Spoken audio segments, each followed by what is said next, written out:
هیڅکله هم د ژوند په امکاناتو باندې مه غره کیږئ. که هغه د ځوانۍ غرور، د ځوانۍ مستی، د ځوانۍ انرژي یا موقف جاه و جلال وي، مالداري وي، سرمایه وي، هر هغه څه چې تاسو ته الله جل جلاله درکړي وي نسبت تر نورو پر هغه باندې غوره بلل شوي یاستئ. هیڅکله ملا مه تړئ. هر هغه څه چې لرئ د الله جل جلاله په لار کې مصرف کړئ. هر هغه څه چې لرئ د خوارو، مسکینو، فقیرو، ناتوانو سره شریک کړئ. هر هغه څه چې لرئ له هغه نه مثبته ګټه واخلئ، له هغه نه نیکه ګټه واخلئ تر څو وکولی شئ د الله جل جلاله رضا حاصل کړئ. دا په دې معنی چې په انسان باندې هر حالت ټول ژوند نه وي پاتې. که خوار وي حتما به یو ورځ راځي چې بډایه شي، او که بډایه وي نو حتما به داسې ورځ راځي چې دی خوار شي. خو ښه به دا وي چې انسان هر هغه څه چې په لاس لري، په ژوند کې لري، لاسرسی ورته لري، په نیکه لار، په ښه کار او د الله جل جلاله د رضا په خاطر په مصرف ورسوي.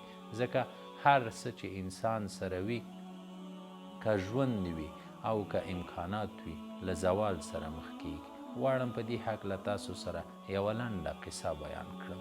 هغه داسې چې وایي هارون رشید چې کله د مرګ په بستر پروت و او پر دې باندې پوه شو چې نور د ژوند تمه نشته او نور د ژوند پای ته رسېدلی دی، د خپلو ملګرو څخه یې غوښتنه وکوله تر څو هغه قبر ته یې بوځي چې د ده لپاره کیندل شوی ده.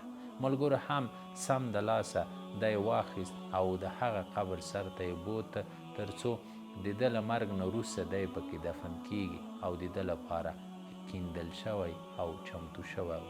هارون رشید چې خپل قبر ولید نو ډیر سخت یې وژړل.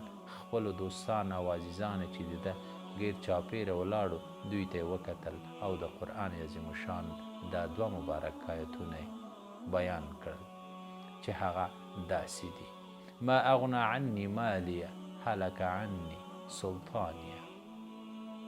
ژباړه یې داسې ده چې وایي زما لپاره زما مال، زما جاه و جلال، زما هر څه چې وه هیڅ ګټه یې ونه کوله. هلک عني سلطانیه، او زما سلطنت له زوال سره مخ شو. نو دا معلومیږي چې هیڅ انسان ته هر حالت کې چې قرار لري تر پایه نه وي. هر څوک باید خپل ژوند کې چې هر څه لري له هغه نه ښه ګټه پورته کړي. بیا وروسته هارون رشید الله جل جلاله ته پر سجده پریوت او سخت یې وژړل. الله جل جلاله ته یې وویل ای هغه ذاته چې ستا سلطنت زوال نه لري، ای هغه ذاته چې ته هیڅ زوال نه لري، رحم وکړه په هغه چا باندې چې د هغه عمر او سلطنت زایل شو.